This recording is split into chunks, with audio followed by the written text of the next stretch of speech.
J'ai enterré mon mari il y a 6 mois. Hier, je l'ai vu au supermarché. Mon cœur s'est arrêté quand je l'ai aperçu.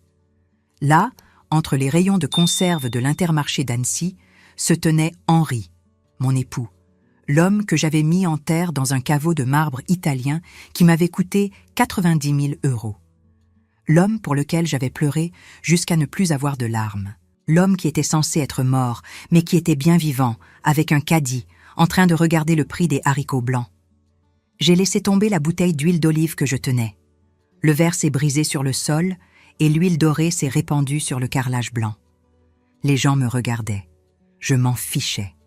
Mes jambes se sont mises à courir toutes seules dans cette allée. « Henri !» j'ai crié, et ma voix sonnait étrangement, mélangée à un sanglot venant du plus profond de ma poitrine. « Henri, mon Dieu, tu es vivant !» Il s'est retourné, et quand ses yeux ont rencontré les miens, j'ai senti le monde vaciller. C'était lui. La même cicatrice sur le sourcil gauche, celle de sa chute de moto à 20 ans.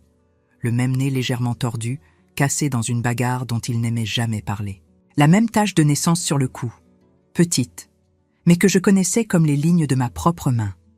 J'ai tendu les bras pour le toucher, le serrer, sentir que tout cela était réel et non un délire de mon esprit solitaire. Mais il a reculé d'un pas. « Je suis désolé, madame », a-t-il dit avec cette même voix rauque que j'avais entendue pendant 43 ans.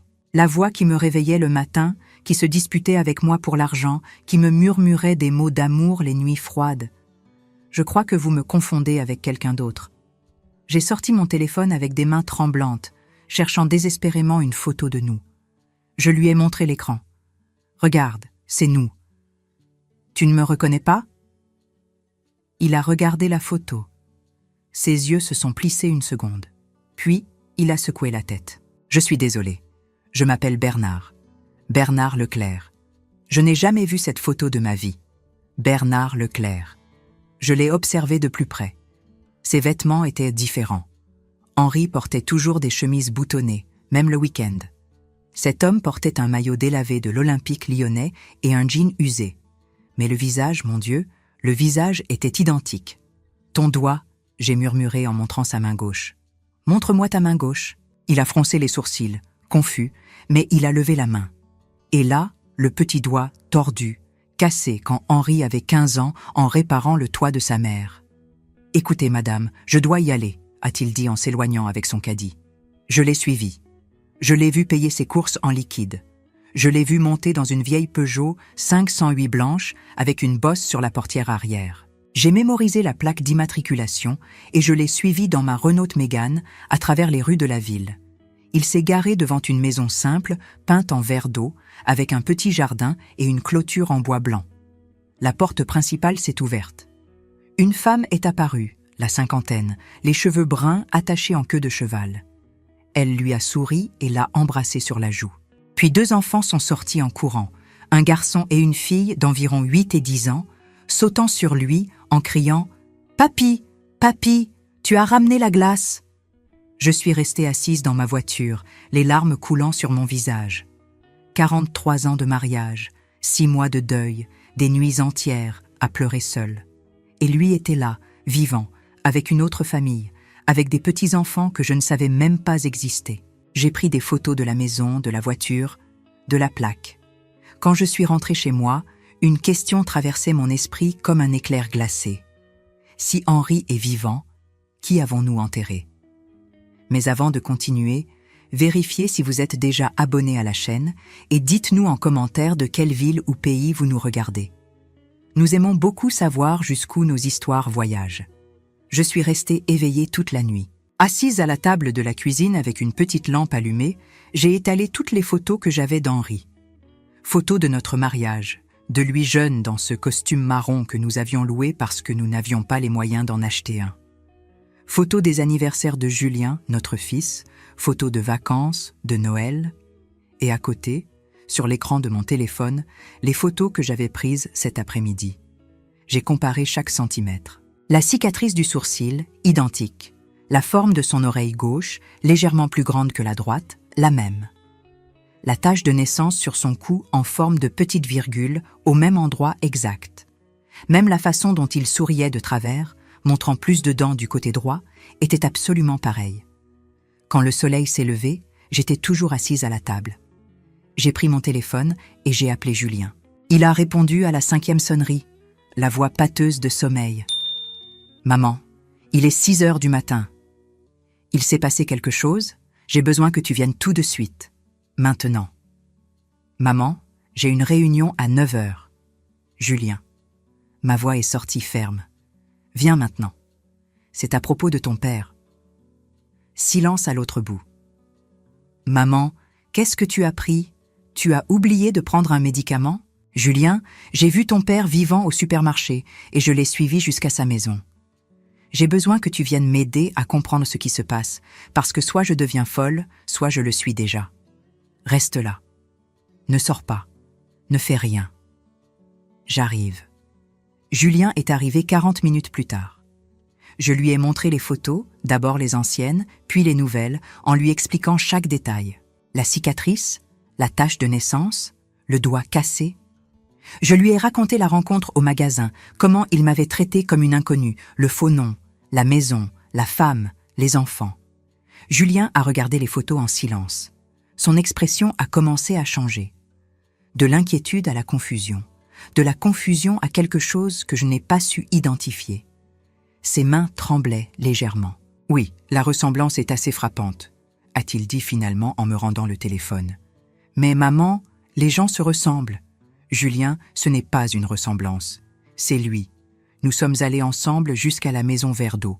Le soleil du matin illuminait la rue tranquille. Nous avons attendu dans la voiture. Puis la porte s'est ouverte. L'homme est sorti en bleu de travail de mécanicien, portant une boîte à outils. Il a marché vers la Peugeot. La voiture est passée juste à côté de nous. J'ai pu voir son visage clairement à travers la vitre.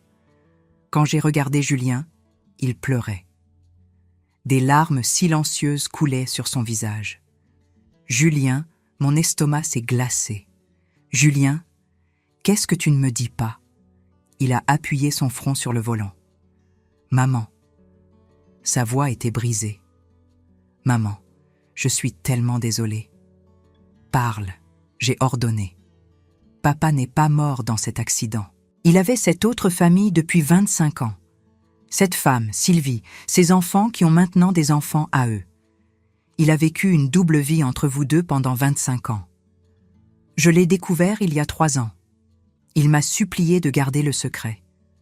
Il y a 6 mois, il a simulé sa mort pour partir avec elle sans te donner la moitié du patrimoine.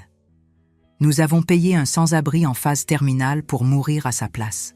Et moi, j'ai hérité des magasins. Papa est parti avec 1 800 000 €. Et toi, tu as reçu 1 000 € par mois. Je suis rentrée chez moi dévastée. Mais quelque chose avait changé en moi. La douleur se transformait en détermination. Pendant les 3 jours suivants, je n'ai répondu à aucun des appels de Julien. Il a appelé 47 fois, envoyé 63 messages. Il s'est présenté à ma porte 2 fois. Je l'ai vu par la fenêtre de la chambre, mais je n'ai pas ouvert. J'avais besoin de temps pour réfléchir, pour planifier. Le 4e jour, je me suis réveillée différente. Je me suis douchée, habillée, j'ai mis du rouge à lèvres pour la première fois depuis des mois. J'ai conduit jusqu'au centre-ville. J'avais cherché sur Internet et trouvé ce que je cherchais. Investigation Morel. Le bureau était dans un vieil immeuble, 3e étage. Le détective Philippe Morel était un homme d'une 60aine d'années, chauve, avec une chemise froissée et les manches retroussées. « Je peux vous aider? J'ai besoin de vos services. Une enquête sur une personne. » J'ai sorti mon téléphone et lui ai montré la photo de Bernard. J'ai besoin de tout savoir sur cet homme. Où il vit, où il travaille, combien d'argent il a, tout. Mari infidèle? Ex-mari? Qui est censé être mort? Cela a capté son attention. Je lui ai tout raconté. L'accident, l'enterrement, la rencontre au magasin, l'autre famille. Je n'ai pas mentionné Julien. Pas encore. Et vous voulez des preuves? Je veux tout. Documents, photos, enregistrements si possible. Cela va vous coûter cher. Pour un travail de ce niveau, 10 000 €. La moitié maintenant, la moitié quand je livre le rapport complet. J'ai ouvert mon sac, sorti mon chéquier, rempli un chèque de 5 000 € et le lui ai tendu. Je veux des résultats dans 1 semaine. Une semaine plus tard, Philippe m'a appelé. J'ai le rapport. Vous pouvez venir le chercher. J'étais dans son bureau en 20 minutes. Il m'a tendu un dossier marron épais rempli de documents. Asseyez-vous. Vous allez avoir besoin d'être assise pour ça. J'ai ouvert le dossier. La première page était une copie du certificat de naissance de Bernard Leclerc. Date d'émission, il y a 7 ans. Enregistré dans une petite mairie du Jura. C'est un faux, a expliqué Philippe. Un bon, mais faux. Le certificat original de ce nom appartient à un bébé mort dans les années 50. Votre mari a acheté cette identité. J'ai tourné la page. Photo d'Henri entrant et sortant d'un petit atelier de serrurerie. Il travaille là. Gagne environ 3 000 € par mois. Vie simple, modeste. Et l'argent ? Le 1 800 000 qu'il avait ? Philippe a passé à une autre section du dossier. Extrait bancaire. Il y a 7 ans, un certain Bernard Leclerc a ouvert des comptes dans 3 banques différentes avec des dépôts initiaux totalisant 1 600 000 €. Il y a plus. J'ai obtenu accès à ces relevés téléphoniques des 6 derniers mois. Multiples appels au même numéro, environ 200 au total. C'est celui de votre fils, Julien Fontaine. Là, c'était en noir et blanc, la preuve de la double trahison. Je suis sortie du bureau et j'ai pris rendez-vous avec une avocate, maître Isabelle Durand. Elle m'a écouté attentivement, a examiné les documents. Madame Fontaine, c'est une bombe. Nous parlons de multiples délits. Fraude d'identité, escroquerie, recel de cadavres, faux et usage de faux, bigamie. Votre mari et votre fils pourraient faire face à entre 3 et 8 ans de prison chacun. J'ai senti une froide satisfaction dans ma poitrine. Bien. Qu'est-ce qu'on fait maintenant ? On va avoir besoin d'un aveu enregistré de votre fils. Vous allez l'inviter à déjeuner et obtenir sa confession. Pendant ce temps, la police exécutera le mandat de perquisition que j'ai demandé au juge pour récupérer tous les documents falsifiés. Le restaurant Le Belvédère était au dernier étage d'un hôtel du centre-ville avec une vue panoramique sur le lac d'Annecy. Je suis arrivée 10 minutes en avance, avec une robe beige discrète et le collier de perles qu'Henri m'avait offert pour nos 30 ans de mariage. Ironique de porter ce collier précisément aujourd'hui. L'enregistreur numérique était dans mon sac, déjà allumé. Isabelle m'avait instruite de laisser le sac ouvert sur la table, le plus près possible de Julien. Julien est arrivé 5 minutes plus tard. Il avait l'air épuisé, des cernes profondes, pas rasées, sa chemise froissée. Il m'a vu et a presque couru vers la table. « Maman !» Sa voix était chargée d'émotion. Il a essayé de me serrer dans ses bras. Je l'ai permis, mais sans chaleur. Nous nous sommes assis. Le serveur a apporté la carte. J'ai commandé un saumon grillé que je n'avais pas l'intention de manger. « Maman, je ne sais même pas par où commencer. » « Alors ne le fais pas, » j'ai dit en prenant une gorgée d'eau. « Laisse-moi parler d'abord. J'ai passé les derniers jours à beaucoup réfléchir à tout ce que tu m'as raconté, sur ton père, sur les décisions que vous avez prises tous les deux. Et je comprends que tu étais dans une position impossible. J'ai vu la surprise dans ses yeux. « Maman, laisse-moi finir. Ton père est un manipulateur.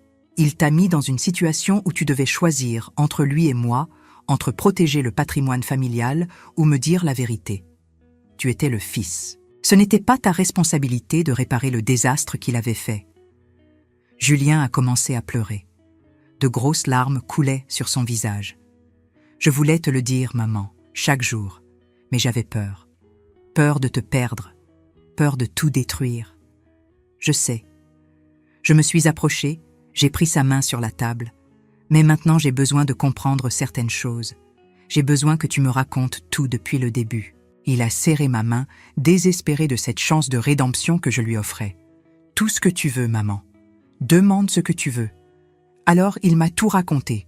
Comment ils avaient trouvé Raymond, un sans-abri en phase terminale de cancer. L'accident simulé à Chamonix. L'échange de documents à l'hôpital. Comment Raymond était mort 3 jours plus tard et le certificat de décès avait été émis au nom d'Henri Fontaine. Le cercueil scellé. Les 15 documents qu'il avait signés à ma place, les magasins vendus, les dettes cachées de son père, 800 000 € qu'Henri n'avait jamais mentionnés. Le serveur a apporté nos plats. Nous avons attendu en silence jusqu'à ce qu'il parte. Et l'argent des ventes, où est-il maintenant ? J'ai payé les dettes. Le reste, environ 1 400 000 € est investi dans des fonds. Je le gardais pour toi, éventuellement. Un mensonge, mais je l'ai laissé passer. Nous avons fini le déjeuner. Je l'ai embrassé froidement et je suis sortie du restaurant. Dans la voiture, j'ai vérifié l'enregistrement. Tout était là, chaque mot, chaque aveu. J'ai appelé Isabelle. J'ai tout. Parfait. Et moi, j'ai les documents. Ton fils a falsifié ta signature sur au moins 15 documents différents. Vente, transfert, procuration, tout faux. Il n'a même pas essayé de bien le dissimuler. La dénonciation a été déposée au parquet le lendemain matin. La dénonciation a été déposée un mardi à 9h du matin. La procureure Martine Leblanc a accepté le cas immédiatement. Elle a demandé un mandat d'arrêt pour Julien, arguant du risque de fuite et de destruction de preuves. Le jeudi à 6h du matin, la police a frappé à la porte de Julien. Isabelle m'a prévenu par message. Il a été arrêté sans résistance, transféré à la maison d'arrêt. Nathalie, sa femme, m'a appelé 3 heures plus tard en sanglotant. « Comment avez-vous pu faire ça à votre propre fils ? Demande-lui d'abord ce qu'il m'a fait à moi. Demande-lui pour les millions qu'il a volés, pour les signatures falsifiées, pour m'avoir laissé croire que mon mari était mort pendant qu'il se remplissait les poches. » J'ai raccroché. Le vendredi, je suis allée personnellement livrer la notification légale à Henri. J'ai conduit jusqu'à la maison Verdot. La Peugeot blanche était dans l'allée. J'ai sonné à la porte. Des pas qui s'approchent. La porte s'est ouverte. Et là, il était. Henri, mon mari, en vieux t-shirt taché de peinture. Nos yeux se sont rencontrés. J'ai vu la reconnaissance immédiate, le choc, la peur. « Madeleine », a-t-il murmuré. « Bonjour Henri. Où devrais-je t'appeler Bernard ?» Il a regardé derrière lui, vers où Sylvie devait être. Puis, ses yeux sont revenus vers moi, désespérés. « Qu'est-ce que tu fais ici ? Je suis venu livrer un peu de courrier. » Notification légale. Tu dois signer l'accusé de réception. Il ne l'a pas pris. Il me regardait fixement, pâle. « Comment tu m'as trouvé ? » Ce n'était pas difficile. Tu t'es très mal caché. Même ville, mêmes habitudes, même visage. Tu pensais que je ne te trouverais jamais ? Que je passerais le reste de ma vie à pleurer sur ta tombe vide ? Madeleine, je peux t'expliquer. Tu peux ? J'ai ri sans humour. Tu vas expliquer comment tu as simulé ta propre mort ? Comment tu as acheté le corps d'un mourant ? Comment tu m'as laissé enterrer un inconnu en pensant que c'était toi ? Comment tu as volé presque 2 millions d'euros qui étaient aussi les miens ? Baisse la voix, a-t-il murmuré nerveusement en regardant vers la maison. Sylvie ne sait pas. J'ai élevé la voix intentionnellement. Sylvie ne sait pas que Bernard Leclerc n'existe pas ? Que tu es Henri Fontaine, légalement marié avec moi depuis 43 ans ? La porte s'est ouverte complètement. Sylvie est apparue, confuse. Bernard, qu'est-ce qui se passe ? Qui est cette femme ? Je suis sa femme, son épouse légale. Cet homme que tu connais sous le nom de Bernard est mon mari. Il a simulé sa propre mort il y a 6 mois pour me fuir et être avec toi. Le visage de Sylvie a perdu toute couleur. Quoi ? Bernard, dis-lui que c'est un mensonge. Henri a ouvert la bouche, mais rien n'est sorti. Il a baissé la tête, vaincu. Mon Dieu, c'est vrai. Sylvie a reculé comme si on l'avait frappée. Tu m'as menti. 25 ans. Qui es-tu ? Henri est tombé à genoux, implorant. Mais je suis restée ferme. 1 semaine plus tard, Isabelle m'a appelée. Les comptes ont été gelés. Le patrimoine est en cours de récupération. Les magasins reviennent, 3 800 000 €. La moitié de l'argent d'Henri. Avec les intérêts accumulés, la somme avait atteint 2 100 000 €. Ma part s'élevait donc à 1 050 000. Dommages et intérêts, 800 000 €. Total, plus de 5 millions d'euros. Henri a été arrêté 2 jours plus tard. Sylvie est venue me voir. Elle m'a rendu son alliance. 2 femmes trompées par le même homme, assises dans le salon qu'il avait partagé avec l'une pendant qu'il construisait une autre vie avec l'autre. J'ai jeté l'alliance à la poubelle. 3 mois plus tard, assise en première classe d'un vol vers Lisbonne avec une coupe de vin blanc à la main, j'ai regardé par le hublot pendant que la France disparaissait en dessous. À côté de moi, Monique et Colette, mes amies d'enfance, riaient de quelque chose sur une tablette. Nous partions pour une croisière de 25 jours dans l'Atlantique. Lisbonne, Madère, les Canaries. Tous les endroits où Henri m'avait toujours promis de m'emmener et ne l'avait jamais fait. Les magasins avaient été vendus pour 3 800 000 €. J'ai investi la moitié dans des fonds sûrs qui me donnaient un revenu passif de 15 000 € par mois. L'autre moitié, je l'ai consacrée à des projets. J'ai fait don de 300 000 € à une association qui aide les femmes victimes de fraude patrimoniale. Des femmes comme moi, qui avaient été volées, trompées et manipulées par leur famille. Et j'ai acheté un petit atelier dans le centre d'Annecy et je me suis remise à coudre. Non pas parce que j'avais besoin d'argent, mais parce que c'était ma passion avant de l'abandonner pour n'être qu'épouse et mère. Julien avait accepté un accord avec le parquet. Sa peine avait été réduite à 3 ans et demi en échange de sa coopération totale. Henri avait été condamné à 8 ans. 1 an plus tard, il a eu une crise cardiaque en prison. Il n'a pas survécu. Cette fois, c'était vrai. J'ai fait incinérer son corps sans cérémonie. Il avait déjà eu des funérailles très chères d'ailleurs. Il n'en aurait pas d'autres. Je visitais Julien 1 fois par mois. Les conversations étaient courtes, encore tendues, mais il semblait différent, plus humble, plus conscient de lui-même. 1 an après sa libération conditionnelle, Julien est venu à mon atelier pour me dire au revoir. Il déménageait à Nantes. Il avait trouvé un travail dans un atelier d'ébénisterie. Un nouveau départ, loin de tout le monde, où personne ne connaissait son histoire. Maman, j'ai besoin de te remercier, de ne pas avoir abandonné, de m'avoir visité en prison, même quand je ne le méritais pas, de m'avoir donné cette dernière chance d'être quelqu'un de meilleur. Julien, je ne t'ai donné aucune chance. C'est toi qui construis tout ça avec du travail acharné, des décisions différentes, de l'humilité. C'est tout ton mérite. Il s'est approché avec hésitation. J'ai ouvert les bras et pour la première fois depuis plus d'1 an, j'ai serré mon fils dans mes bras pour de vrai.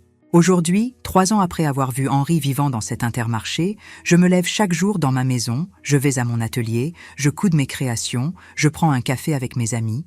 Je n'ai besoin de rien ni de personne. Parfois, quand je coude, je pense à tout ce qui s'est passé et je me demande si ça en valait la peine. Et la réponse est toujours la même. Oui. Parce que j'ai appris que la dignité n'est pas négociable, que le respect ne se mendie pas, que l'amour-propre vaut plus que n'importe quel lien familial construit sur un mensonge.